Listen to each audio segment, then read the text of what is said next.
Bonjour et bienvenue sur Non Limite Sécu, le podcast francophone hebdomadaire dédié à la cybersécurité.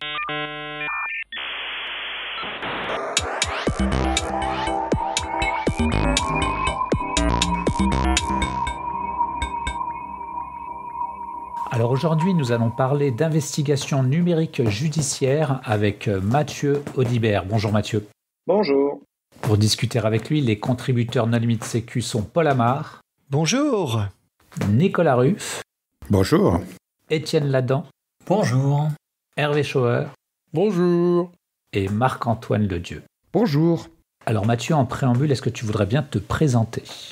Oui, bien sûr. Bonjour à toutes et à tous. Je m'appelle Mathieu Audibert, je suis officier de gendarmerie, je travaille au commandement du ministère de l'Intérieur dans le cyberespace. C'est un service à compétence nationale, comme le vocable l'indique, du ministère de l'Intérieur, donc ça veut dire qu'il travaille pour l'ensemble des forces du ministère de l'Intérieur dans la lutte contre la cybercriminalité. Il est notamment composé de gens qui sont experts dans différents domaines et qui ont des compétences rares. Il s'intéresse notamment à tout ce qui est la stratégie ministérielle, l'anticipation et la gestion de crise cyber, la formation à la cybersécurité des agents du ministère de l'Intérieur et d'autres ministères, et enfin des enquêtes spécialisées et des conditions dégradées pour recueillir de la preuve numérique.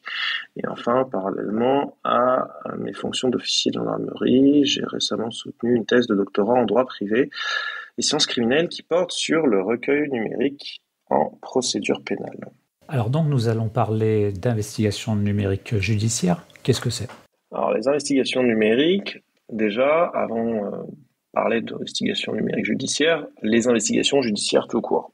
En France, quand quelqu'un dépose plainte, porte à la connaissance de la police nationale ou de la gendarmerie nationale des faits qui peuvent être considérés comme une infraction pénale, c'est-à-dire un comportement que la loi interdit, et si quelqu'un le commet, la loi punit la violation de cette interdiction. Donc par exemple, le vol est interdit, donc si quelqu'un vole quelque chose, la loi prévoit une peine d'emprisonnement et une peine d'amende.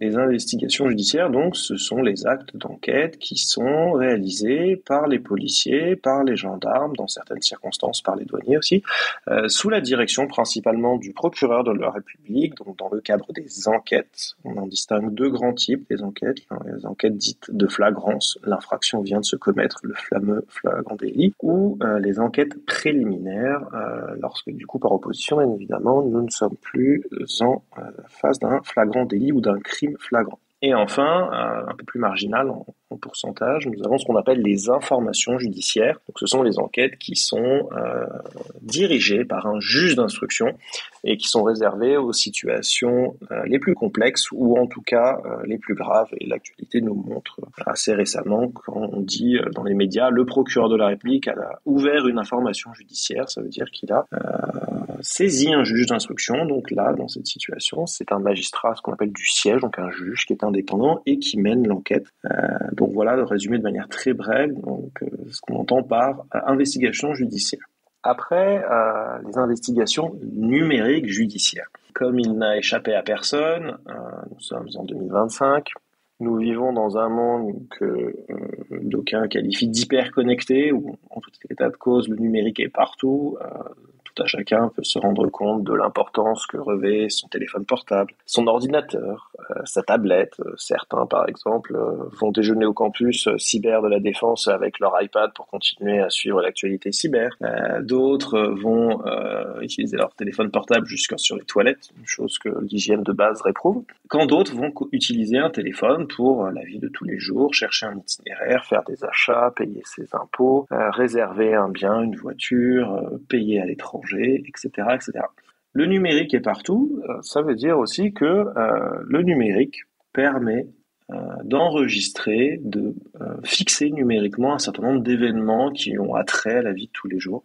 Si cette fixation, cet enregistrement concerne un peu tout le monde, on est tous parfois un peu surpris de la profusion de publicités ciblées que nous pouvons reconnaître sur nos navigateurs. C'est parce que certaines traces sont conservées par nos navigateurs Internet et pour essayer de déterminer un peu notre profil. Donc tout ça, c'est du marketing.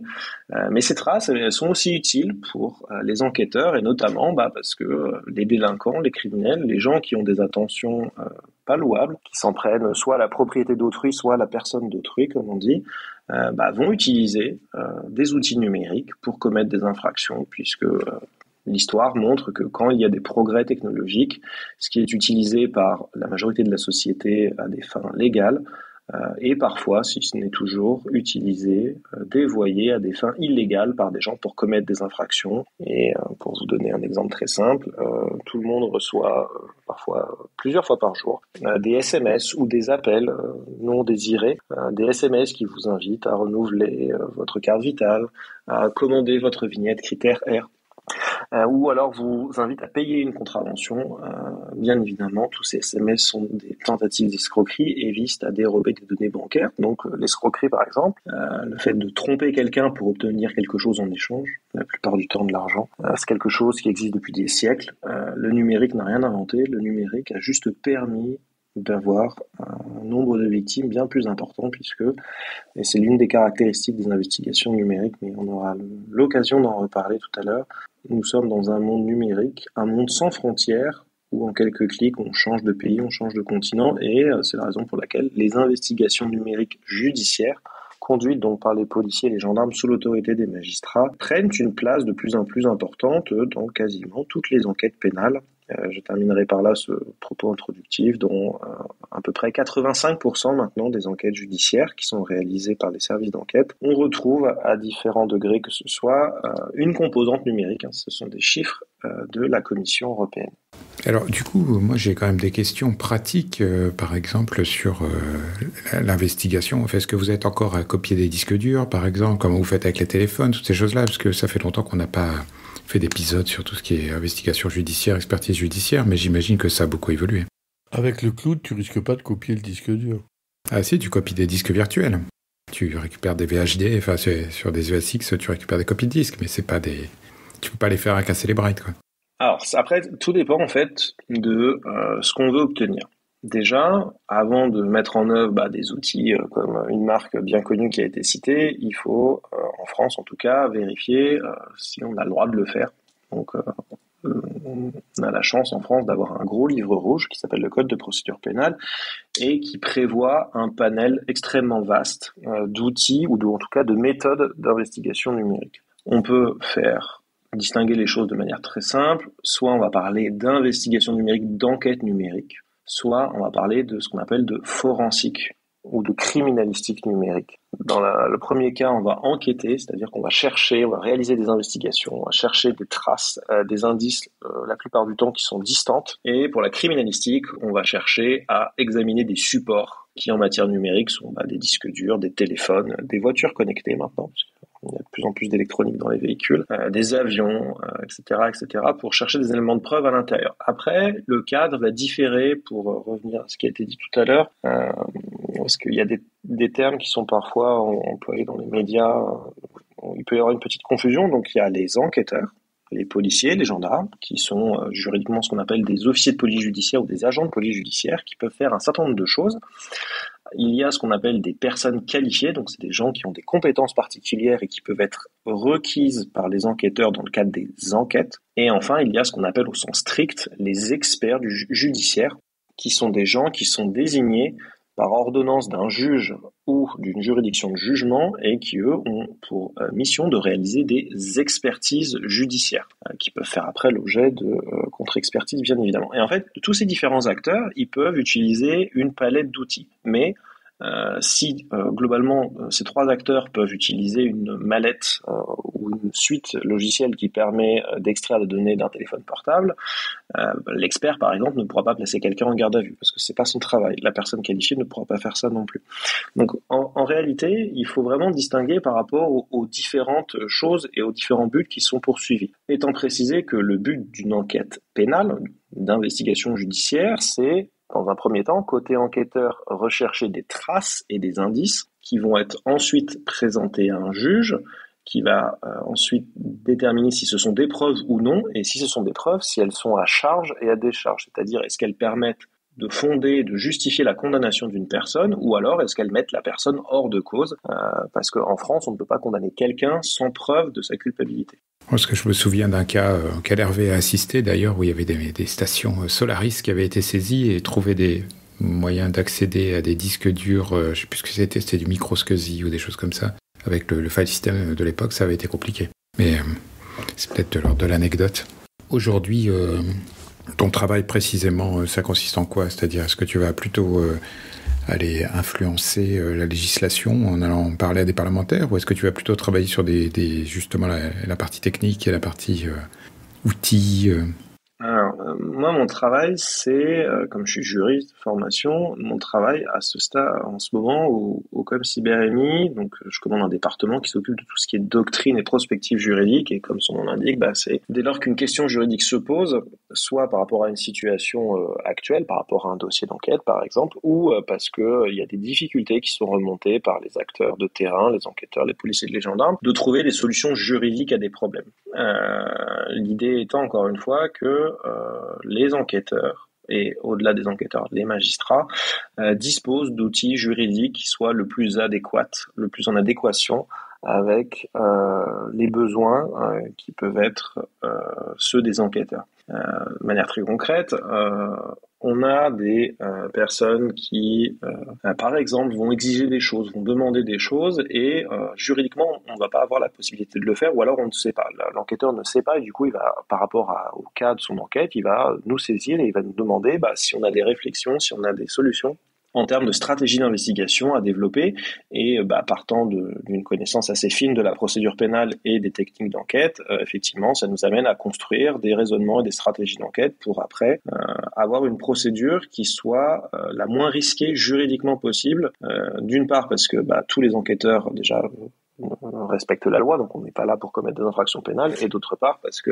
personne ne serait satisfait si une procédure irrégulière était faite, parce que déjà ça porte atteinte aux droits de la personne, et d'autre part parce que une procédure irrégulière entraîne le cas échéant sa nullité, et donc du coup la personne potentiellement qui aurait été déclarée coupable par la suite, va être finalement mise hors de cause pour une erreur de procédure. Donc ça implique, dans un premier temps, de savoir de quoi on parle, donc d'avoir ce qu'on appelle un vernis technique, sans avoir la prétention d'être ingénieur en informatique, et d'autre part, ça implique d'avoir une connaissance, comme je le disais, assez fine des techniques d'enquête numérique, de leurs avantages, de leurs inconvénients, étant précisé que c'est un peu le fil rouge en matière de investigation numérique judiciaire ou d'enquête numérique de manière générale, c'est qu'on est face à des types d'enquêtes qui sont très particuliers. Pourquoi ? Parce que il n'échappera à personne que tout ce qui est numérique est extrêmement privé.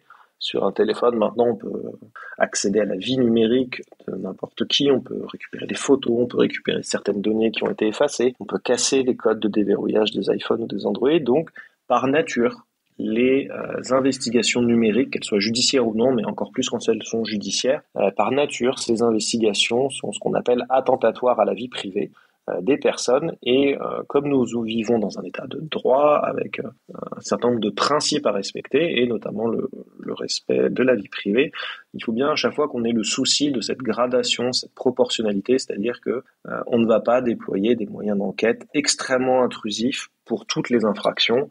Enfin, on pourra certainement en reparler par la suite, mais quand on voit par exemple le cas très classique du dossier EncroChat qui revient très souvent dans la presse, où effectivement il y a eu une opération d'infiltration, mais en réalité c'était pas une infiltration, c'est le déploiement d'un cheval de Troie légal. Bien évidemment que ce genre d'investigations particulièrement complexes et intrusives ne sont pas mises en œuvre pour des escroqueries sur Internet ou pour des petits trafics. C'est réservé ce qu'on appelle la criminalité et la délinquance organisée. Et vous avez des experts avec lesquels vous êtes directement connectés de rang 1, de rang 2. Ça marche comment du coup pour arriver à allier avec l'expertise technique qui évolue quand même avec son temps ? Alors le COM cyber du ministère de l'Intérieur, donc le COM CyberMI, le commandement du ministère de l'Intérieur dans le cyberespace, donc en son sein dispose d'une division qui est chargée des enquêtes particulièrement complexes et du traitement de la donnée. Et dans cette division se trouve un centre qui s'appelle le Centre national d'expertise numérique, donc le CNENUM, son sigle abrégé, que nous aimons beaucoup les sigles et les abréviations au ministère. Et comme son nom l'indique, donc le Centre national d'expertise numérique qui comprend plus d'une 50aine de militaires de la gendarmerie et de personnel civil, qui est expert national pour la gendarmerie en matière de traces numériques. Donc ce sont des gendarmes qui ne sont pas des enquêteurs, qui n'ont aucune qualification judiciaire, aucune habilitation judiciaire et qui sont là pour répondre aux ordonnances de commission d'experts des magistrats et qui disposent donc de laboratoires. C'est autre chose que le C3N ? Alors le C3N, c'est le pendant investigation. En fait, d'accord. Voilà, le C3N, le Centre de lutte contre les criminalités numériques, c'est le service d'enquête qui est rattaché à l'unité nationale cyber de la gendarmerie nationale, et l'équivalent technique pour l'expertise technique, c'est le Centre national d'expertise numérique qui est rattaché au ComCyber du ministère de l'Intérieur. Et donc là, en laboratoire, on a des gens qui sont capables de désosser un composant informatique, de réparer, dans la mesure du possible, un support numérique qui a été jeté dans l'eau, qui a été attaqué à la perceuse par quelqu'un qui a essayé de supprimer des traces, et qui sont capables de trouver des sous-couches logicielles avec des partitions chiffrées. Il y a eu quelques cas médiatiques assez célèbres qui ont été jugés et pour lesquels les gens ont été définitivement condamnés. Donc on peut en parler. Par exemple, c'est dans ce laboratoire qu'ont été expertisés les téléphones de Nordal Lelandais, celui qui a été reconnu coupable d'avoir tué la petite Maëlys ou le caporal Arthur Noyer, avec notamment le gendarme expert qui avait été amené à témoigner à la cour d'assises et qui avait expliqué qu'il avait retrouvé un certain nombre de fichiers, l'historique de recherche du coupable, puisqu'il avait cherché notamment des informations sur la durée de la décomposition du corps humain ou encore il avait des fichiers à caractère pédopornographique dans son téléphone. Et du coup, nous, en tant qu'experts en cybersécurité dans le privé pour la plupart, comment est-ce qu'on aide les investigations numériques judiciaires au quotidien ? Est-ce qu'on peut le faire au sein de nos activités professionnelles, au sein de nos activités personnelles ? Et dans un cas comme dans l'autre, comment ? Alors c'est toujours bien de vouloir aider les services d'enquête, c'est une très bonne chose. Alors déjà, le petit disclaimer toujours, je pense qu'il faut effectivement éviter autant que faire se peut de se mettre en danger, puisqu'il y a beaucoup de gens qui sur Internet veulent t'aider. Encore une fois, c'est une très bonne chose parce qu'il y a beaucoup de comportements qui sont répréhensibles sur Internet en fonction des espaces dans lesquels on se trouve. Mais on peut être aussi très rapidement en prise avec des gens qui ont des intentions pas très bonnes. Alors la première chose à faire pour aider, c'est par exemple un expert en cybersécurité qui identifie une personne qui, par exemple, propose à la vente des vulnérabilités pour réaliser des cyberattaques au préjudice de victimes françaises ou pas d'ailleurs. Il est possible de signaler tout simplement la découverte. Alors si c'est une vulnérabilité qui a été découverte, il y a le CERT de l'ANSSI qui peut être contacté. Si c'est une personne qui fait commerce de ce genre de choses, il est possible aussi de faire un signalement sur la plateforme Pharos du ministère de l'Intérieur, ou encore directement de se connecter sur masécurité.fr pour parler directement en chat avec un policier ou un gendarme, de manière justement à rapporter les faits. Après, quand ce sont par exemple effectivement des attaques qui seraient en cours ou des gens qui font du commerce de leaks par exemple, ou des sites qui apparaissent sur le dark web avec la vente de contenu illicite ou qui contiennent par exemple la base de données qui a été dérobée d'un célèbre opérateur français, ces gens peuvent effectivement signaler ce qu'ils ont découvert aux enquêteurs, avec toutefois quand même la nuance que c'est toujours bien de vouloir aider, c'est même un réflexe citoyen. Après, il faut pas chercher non plus à vouloir se substituer aux enquêteurs. Pourquoi ? Parce que il y a toute une méthodologie d'enquête, il y a toute une manière de travailler, et parfois il peut y avoir des tentations chez certaines personnes, de vouloir un peu, si j'ose dire, se faire justice soi-même. Or, c'est pas, la loi du talion, ça ne marche pas dans le monde physique, ça ne marche pas non plus sur Internet. Et enfin, la meilleure façon d'aider, c'est aussi, dans une certaine mesure, de faire de la prévention. Et enfin, il y a une dernière façon d'aider, c'est de proposer ses services à l'État, soit en s'engageant. Donc il y a des recrutements qui existent pour la police, pour la gendarmerie. Il y a aussi beaucoup de postes de propositions pour être réserviste du ministère de l'Intérieur, soit côté gendarmerie, soit côté police nationale, en matière de cyberdéfense. Le ministère des Armées a une réserve cyber aussi. Toutes ces compétences peuvent être utilisées dans ces situations-là. On travaille beaucoup avec les réservistes. On a beaucoup travaillé avec des réservistes cyber dans le cadre des Jeux Olympiques pour essayer de détecter d'éventuelles cyberattaques au préjudice des intérêts français pendant les JO. Ce sont des choses qui fonctionnent très bien avec des gens qui sont très compétents et qui veulent t'aider, et c'est tout à fait possible. et ça fonctionne très bien. Et pour reprendre la question d'Étienne, est-ce qu'une personne dans le privé peut devenir, où il y a des parcours d'expert judiciaire par exemple, pour être appelé en cas d'astreinte ou être en tout cas consulté? Alors, pour être expert judiciaire, alors après, il existe un ordre des experts judiciaires, mais il est possible, si l'on souhaite être un expert judiciaire au sens strict, c'est-à-dire reconnu comme tel et pouvoir donc agir par délégation des juges, comme on dit, il faut donc être inscrit sur ce qu'on appelle des listes. Expliqué de manière très simple, en France, il y a différentes cours d'appel. Une cour d'appel à Paris, à Aix-en-Provence, à Bordeaux, à Lyon, à Lille, à Rennes, etc., etc. À Versailles. À Versailles aussi. Ben oui, ça couvre le 92, donc c'est important. À chaque cour d'appel sont rattachées des listes d'experts avec des nomenclatures. Il y a énormément de types d'experts qui existent. Il y a une catégorie experts informatiques. Et enfin, il y a une liste nationale qui sont les experts enregistrés sur la liste de la Cour de cassation. Et effectivement, pour le département 92, la cour d'appel compétente est la cour d'appel de Versailles. Alors, je me permets une petite précision parce que là, il faut distinguer la partie pénale. Bon, les poursuites pénales, en général, sont quand même largement diligentées par des professionnels de la procédure pénale, c'est-à-dire des officiers de police judiciaire ou des agents de police judiciaire. Donc, en clair, ce sont des policiers ou des gendarmes. Et ensuite, il y a la partie civile. C'est-à-dire quand on a un salarié qui se tient pas bien, machin, là, on peut le licencier, par exemple, parce qu'il aurait fait des trucs pas terribles dans le cadre de son contrat de travail. Et on peut faire appel, là, à des experts judiciaires. C'est plus fréquent en matière de droit privé pour aller analyser si dans le disque dur, il y avait vraiment des trucs qui n'étaient pas terribles ou pas. Droit privé, c'est plutôt droit civil ou prud'homal ou droit commercial, ok ? Pardon de ce jargonnage. Oui, c'est le droit commercial, le droit social, tout le droit des prud'hommes. Il y a un type qui se fait virer parce qu'il a fait un truc avec son ordi. Hop, on va les nommer un expert pour être sûr que l'expert, il éclaire le tribunal. Donc l'expert, il est désigné à partir de la liste, en général. Effectivement, la liste des experts. Il remet un rapport et le rapport, ensuite, le demandeur et le défendeur, chacun vont aller plaider sur le rapport de l'expert pour dire au juge, le rapport d'expert est très bien, ou évidemment quand les conclusions sont défavorables pour une des deux parties, dire que le rapport d'expert est bien sûr un immense torchon ou un immonde torchon et que il faut pas en tenir compte. Et c'est le juge qui va se faire sa propre décision à partir du rapport d'expert. Mathieu, on est d'accord là Absolument, sachant que nous, les gendarmes, les policiers, au ministère de l'Intérieur, nous, on s'occupe forcément que d'enquête pénale, et donc les experts au sens juridique du terme, mais aussi technique bien évidemment, eux ne peuvent être saisis, quand ce sont des experts, que par les magistrats.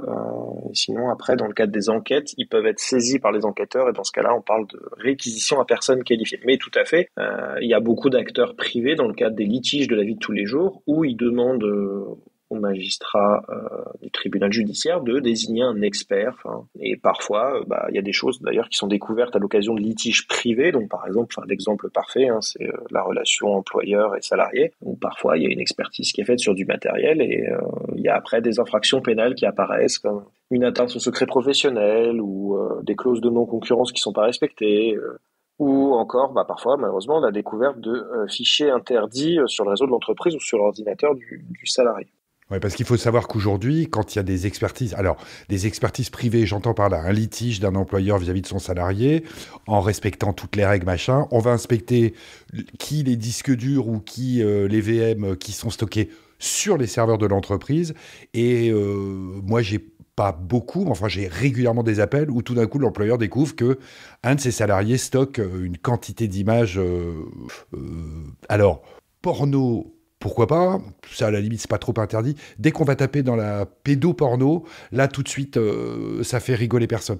Et malheureusement, il y a beaucoup d'entreprises qui découvrent ça à l'occasion de kits pentest, kits d'inspection, machin.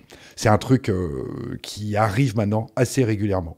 Et alors, une question qu'on se pose souvent dans le cadre de nos activités, c'est à quel moment on doit saisir justement la police judiciaire, un expert juridique.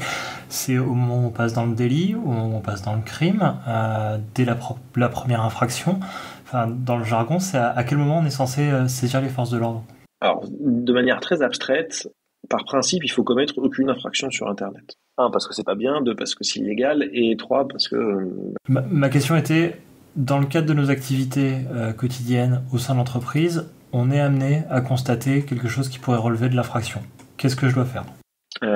Si, on va prendre ce que disait Marc-Antoine, si par exemple il y a un litige employeur-salarié et il y a une expertise qui a été demandée sur le smartphone ou sur l'ordinateur de la personne et que sont découverts des images, donc, enfin le terme pédopornographique est un peu problématique, enfin on vaut mieux utiliser le terme de pédocriminel maintenant, donc des images pédocriminelles, des images de nus, de nudité de mineurs ou des images d'atteinte sexuelle sur mineurs. Là évidemment il faut arrêter tout de suite et il faut prendre son téléphone et il faut appeler le 17 tout simplement pour signaler les faits. Et il faut s'arrêter. Pourquoi ? Parce que lorsque les policiers ou les gendarmes vont arriver, il va y avoir un certain nombre d'actions techniques qui vont être réalisées sur le support pour pas qu'il soit altéré. C'est une obligation légale. Le support doit être placé sous scellé, c'est-à-dire sous main de justice, et il va après faire l'objet d'un examen qui, en procédure, doit être soit contradictoire, soit réalisé par une personne qualifiée ou par un expert au sens expert judiciaire. Mais le support ne doit plus être manipulé. Pourquoi ? Parce que, vous le savez comme moi, le numérique, c'est plus facile de faire disparaître une trace numérique qu'une trace de sang. Et dans la mesure où les indices numériques sont volatiles, fugaces et fragiles, pour paraphraser Myriam Kebener, il faut faire donc très attention au support. Donc, on découvre un contenu illicite ou on découvre une méthode pour faire de la recherche active de vulnérabilité, etc., ou tout simplement des logiciels qui permettent de faire du DDoS, etc., etc. Tout ça, ce sont des infractions. Donc, il faut arrêter son expertise privée et prévenir les forces de l'ordre. Si on a déjà un contact, c'est mieux. Sinon, faire le 17 ou appeler le commissariat ou la gendarmerie locale de manière à ce que les gendarmes ou les policiers se déplacent. Et on va de même si tu as une équipe de réponse à incident directement dans tes murs, parce qu'ils sont justement aussi habitués à faire en sorte, par exemple, de récupérer des disques, de ne pas effacer les traces, etc. Alors le problème si ce sont une équipe de réponse à incident qui intervient, alors je ne doute pas qu'ils vont travailler de manière la plus professionnelle possible. Le problème, c'est les actions qui vont avoir été faites n'auront pas été réalisées par des enquêteurs spécialisés, police ou gendarmes, ça peut prêter à contestation. C'est-à-dire que en réalité, c'est pas l'aspect technique au sens des compétences qui a posé problème, c'est au sens de l'habilitation à réaliser les actions. Si je me fais l'avocat du diable et que je cherche à attaquer la validité de cette procédure, j'attaquerai pour le fait que les personnes qui ont trouvé les traces n'étaient pas des personnes habilitées par la loi à chercher des traces. Et donc ça fragilise la procédure.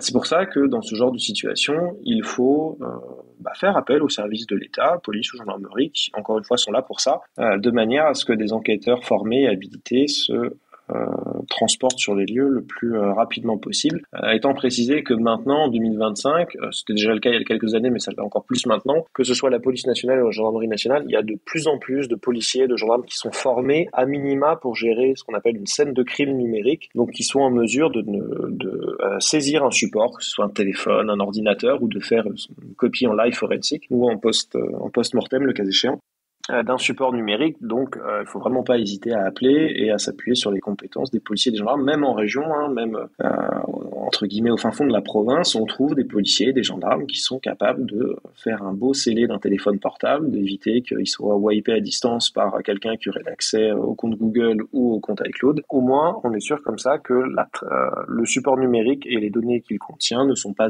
altérées, donc on ne prend pas de risque sur la robustesse et la solidité de la procédure qui pourrait être menée par la suite. Juste une précision, en termes d'obligation légale, qu'est-ce que je dois... Alors, le citoyen qui décide d'informer, il passe par le procureur, c'est le procureur qui décide après si c'est intéressant ou pas. Ok ? Ça, c'est le devoir du citoyen, très bien. Ensuite, les forces de l'ordre, c'est-à-dire vraiment les fonctionnaires, je crois que c'est écrit comme ça dans l'article 40.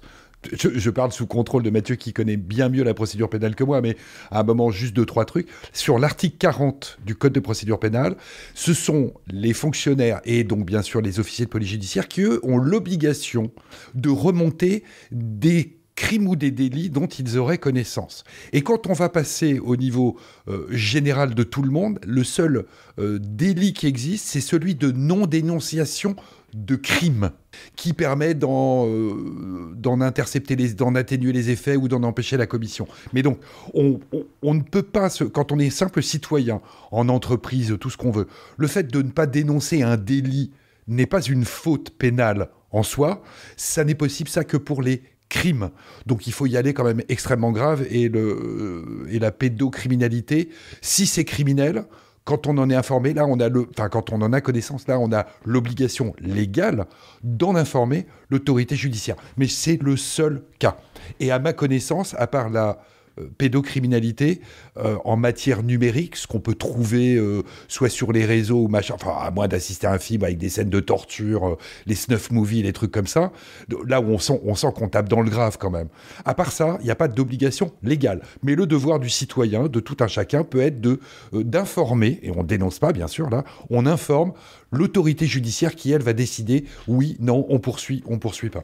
Non, mais il ne faut pas oublier que la plupart des gens qui font de l'investigation ou de la réponse à incident et qui peuvent être confrontés à ce genre de situation, ils travaillent pour un client. Et donc, dès l'instant que le client, dès l'instant qu'on a les éléments comme quoi le client, il n'a pas le choix, il doit aller porter plainte d'urgence, c'est bon. Il est obligé d'aller porter plainte. Et puis, derrière, automatiquement, si finalement les données qui ont été compromises s'avèrent être, des données un peu particulières, instantanément, c'est la police qui prend la suite. Donc, ce sont des choses qui se font souvent naturellement, parce que le client, c'est une entreprise, et elle va porter plainte, et après, c'est plus privé, c'est la police. On n'a pas obligation de porter plainte, hein. On décide de porter plainte ou pas. Le fait de porter plainte, ça permet d'informer. Maintenant, on décide ce qu'on veut. Tu te fais cambrioler, si tu décides de ne pas porter plainte, tu ne portes pas plainte. Pour des tas de raisons, maintenant, on le fait la plupart du temps. Et ensuite, une fois qu'on a porté plainte, à part avec constitution de partie civile, c'est le parquet qui va décider de poursuivre ou pas, qui peut classer sans suite. Aujourd'hui, les progrès depuis 10-15 ans des services d'enquête sont tels qu'à l'échelle franco-française, franchement, j'ai plus de cas en tête où tu aurais intérêt à pas porter plainte. Donc, non, c'est... Franchement, mais bon, ça n'engage que moi. Hein. Après, non, sur les cas où il n'y a pas de plainte ou alors la plainte est très tardive, c'est... bien évidemment, il n'y aura pas de nom, mais c'est des entreprises qui ont pu être victimes d'une attaque par ransomware, enfin par rançon logiciel en français, qui ont donc se sont fait exfiltrer une partie de leurs données ou la totalité, avec donc des données à caractère personnel, et qui souhaitaient régler l'affaire dans leur coin, ce qui n'est pas une bonne idée encore une fois, parce que il y a des services de l'État et tous les enquêteurs sont là pour les aider, qui surtout voulaient éviter de devoir notifier l'incident à la CNIL. Et voulait du coup par ricochet aussi éviter toute publicité et essayer de régler ça. Bon, évidemment, ça a fait qu'aggraver le problème, bien évidemment. Mais c'est donc parfois ce genre de situation où il peut y avoir certaines entreprises, en tout cas personnes morales, qui veulent pas signaler les faits parce qu'elles ont peur, à tort, hein, c'est une erreur, elles ont peur que finalement ce soit plus grave que la cyberattaque, alors que l'expérience montre que, déjà vouloir chercher à négocier avec des cybercriminels est une mauvaise idée. Et d'autre part, il y a quand même un certain nombre de services de l'État, cybermalveillance, la police, la gendarmerie, l'ANSSI, qui sont là quand même pour aider les gens. Donc, mais c'est dans ce genre de situation où il peut exister encore des plaintes ou des signalements tardifs, ce qui est dommage parce que plus l'information est transmise tardivement, plus parfois c'est compliqué de limiter soit les dégâts si c'est une attaque par ransomware, soit de retrouver des traces parce que les cybercriminels, quand ils rentrent sur le réseau informatique, ils laissent aussi des traces. En fait, tu viens de nous suggérer un truc dont on parle assez rarement, c'est comment bossez-vous, vous les services d'enquête, avec l'ANSSI ? Parce que tout le monde reconnaît l'expertise technique de l'ANSSI, mais c'est quelque chose qui est assez méconnu. Dans quel cas saisissez-vous ou pas, ou dans quel cas vous appuyez-vous sur les compétences de l'ANSSI ? Alors, on parle bien d'enquête judiciaire, là. Hein. Alors après, enquête judiciaire, il y a la pratique, qui est ce qu'elle est dans certains dossiers. Il y a ce que la loi autorise. La loi autorise la réquisition de toute personne dite qualifiée dans le cadre des enquêtes. Donc ça veut dire que si à un moment donné, des policiers ou des gendarmes ont besoin de s'appuyer d'experts techniques qui qui ne serait pas le cas échéant disponible dans la police ou dans la gendarmerie, il pourrait requérir des agents de l'ANSSI. Après, c'est difficile. J'ai pas de statistiques en tête et j'ai pas d'exemple en tête. Après, l'ANSSI, on travaille de manière très efficace avec eux dans tout ce qui est le signalement des incidents, avec le CERT, puisque tout le volet anticipation. On travaille avec eux dans tout ce qui est gestion de crise. On a beaucoup travaillé avec eux au cours des Jeux Olympiques pour essayer, de partager l'information et gérer le cas échéant des incidents qui ont pu avoir lieu pendant les Jeux Olympiques. De la même manière, quand vous avez par exemple un OIV, un opérateur d'importance vitale qui est attaqué, l'ANSSI, naturellement, puisqu'il s'agit d'un OIV, va se déplacer et il va y avoir des échanges entre les techniciens directement sur place, sur la scène de crime numérique au sens strict, qui vont échanger ensemble et tout fonctionne de manière parfaitement fluide. Après, il faut pas oublier que le rôle des policiers et des gendarmes, c'est trouver des traces, des indices, des preuves pour essayer d'identifier le ou les suspects et pour ensuite les interpeller et les présenter au juge, qui soient jugés. L'ANSSI a pas forcément, l'ANSSI a plein de missions, mais c'est pas la mission de l'ANSSI que de trouver, elle fait parfois de l'attribution, mais c'est pas le rôle de l'ANSSI de chercher qui a commis la cyberattaque, etc., etc. C'est plutôt son rôle dans certaines circonstances, c'est de faire de la remédiation. Et des acteurs privés, est-ce que parfois vous faites appel justement à ce type d'acteurs ? Alors les acteurs privés, ça dépend aussi. Il peut y en avoir à l'occasion de workshops où il y a des travaux sur des phénomènes criminels émergents ou sur une nouvelle application de messagerie chiffrée qui vient d'apparaître. Il peut y avoir des sociétés privées qui sont réquisitionnées par les policiers et les gendarmes avec l'autorisation des magistrats, bien sûr, puisque les gens, quand ils sont réquisitionnés, ils sont payés après. Alors parfois, ils sont payés un peu tardivement, mais ils sont payés quand même. Donc c'est sous frais de justice, donc tout ça est soumis à l'autorisation et au contrôle des magistrats.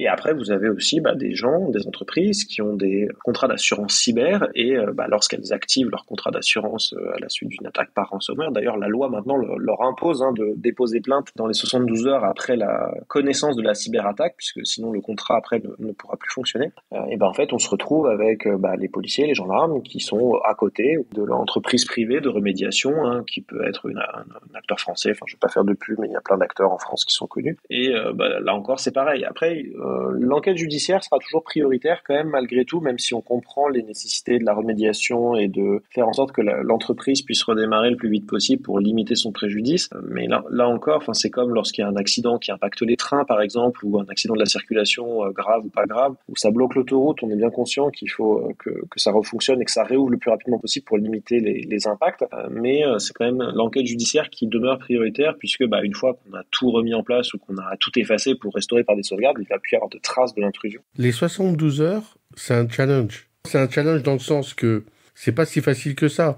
Je veux dire, on a un rendez-vous pour dans 2 jours, pour ensuite pouvoir faire la plainte. La vraie vie est encore un peu compliquée.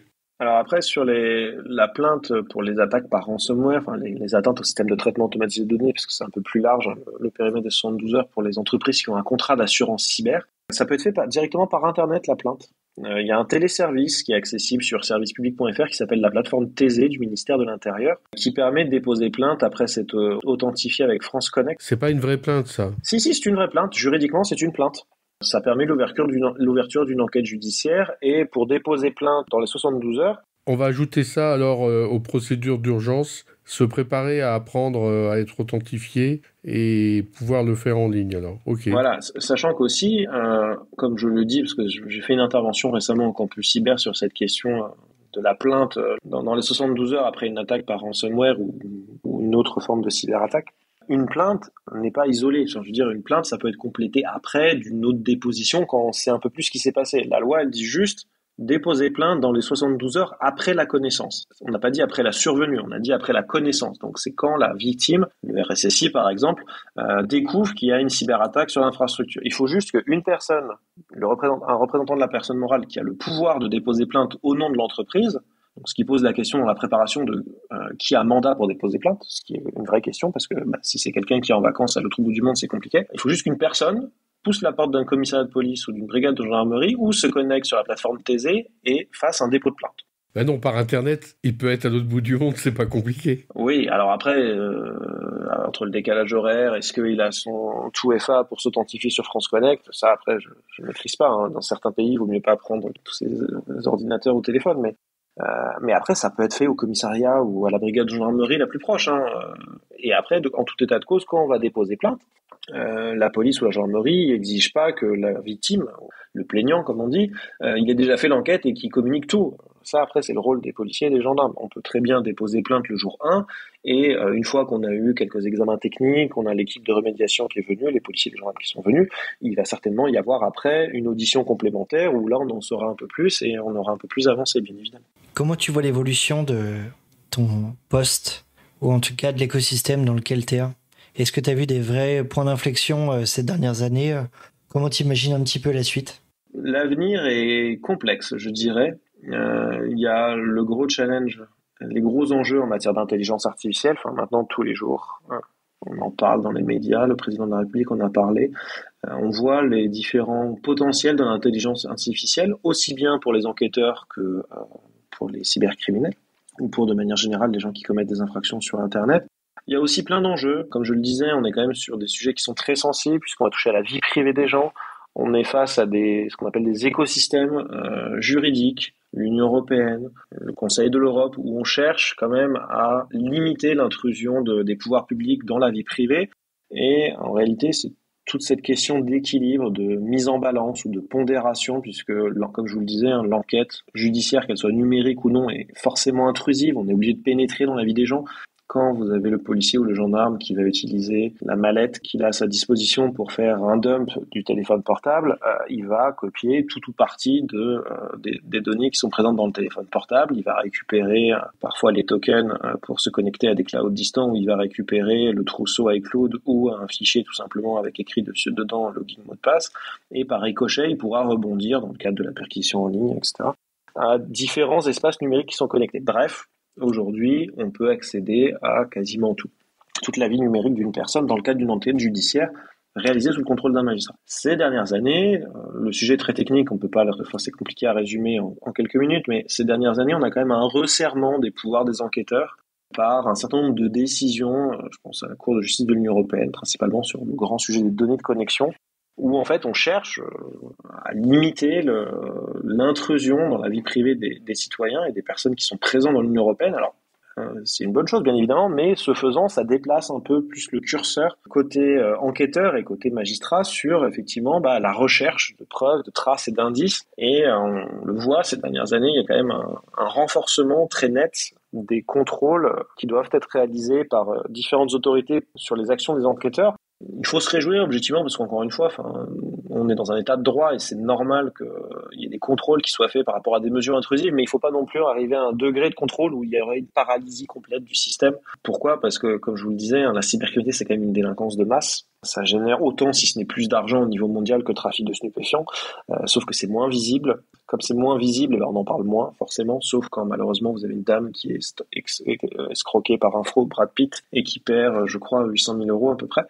Mais sinon, on en parle très peu, alors qu'en réalité, quand vous prenez une classe de lycéens, statistiquement, il y a au moins un quart, si ce n'est plus de la moitié, qui a été victime d'au moins une infraction cyber, sans parler du cyberharcèlement, etc., etc. Donc l'avenir est pas forcément sombre. C'est sûr que l'icône classique du cybercriminel boutonneux avec sa capuche dans une chambre dans la pénombre largement vécu. On est quand même face maintenant à une forme de délinquance numérique qui s'est très largement professionnalisée.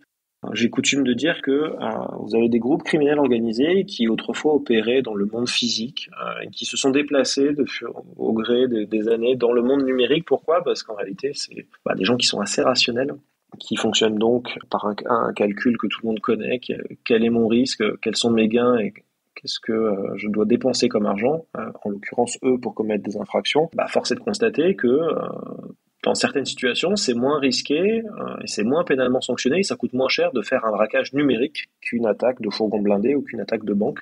Déjà, il n'y a plus d'argent dans les banques.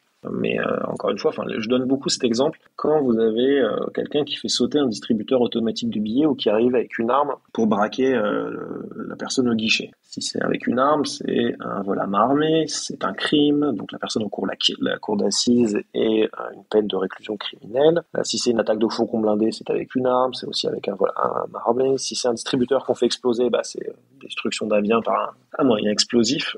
Ça peut très vite avoir une qualification criminelle.